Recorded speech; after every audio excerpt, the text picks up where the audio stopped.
नमस्कार, मेरा नाम रोहित भारद्वाज है। मैं प्लस टू कक्षा से आईटीएस का छात्र हूँ। आज का हमारा विषय है पार्ट ऑफ स्पीच। तो पार्ट ऑफ स्पीच किसी भाषा में वाक्य के भीतर उनके कार्य के आधार पर शब्दों की श्रेणियां भाषण के बाद कहलाती है। ये किसी भाषा के निर्माण खंड होते हैं। जब हम बोलते या लिखते हैं तो शब्दों को कहने के लिए बोलते हैं तो वाक्य का इस्तेमाल होता है। इसे वाक्य महत्वपूर्ण होते हैं।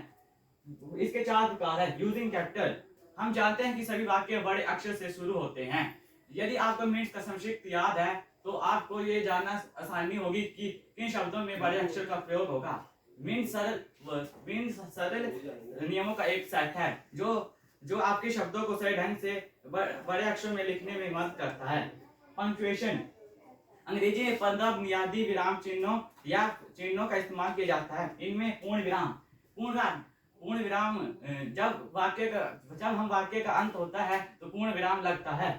अल्प विराम, जब हम किसी वाक्य को थोड़ी देर के स्थगित करते हैं तो अल्प विराम का प्रयोग होता है।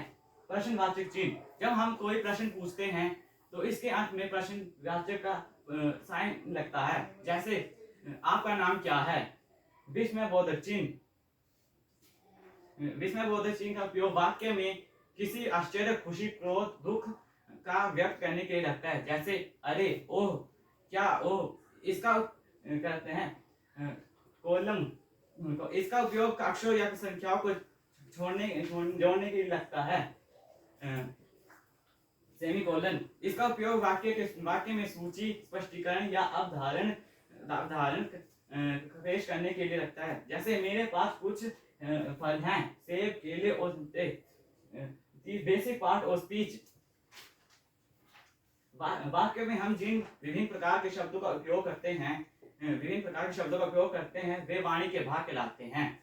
वाणी के मूल भाग संज्ञा, सर्वनाम, क्रिया विशेषण आदि। सपोर्टिंग पार्ट ऑफ स्पीच, मुख्य भाषण के भाग के साथ कुछ और शब्द भी हैं जिनकी हमें शब्दों, वाक्यों, खंडों या वाक्यों को जोड़ने के लिए जरूरत होती है। ऐसे शब्दों को सपोर्टिंग पार्ट ऑफ स्पीच कहते हैं। तो आई होप आपको कुछ समझ आया होगा। धन्यवाद।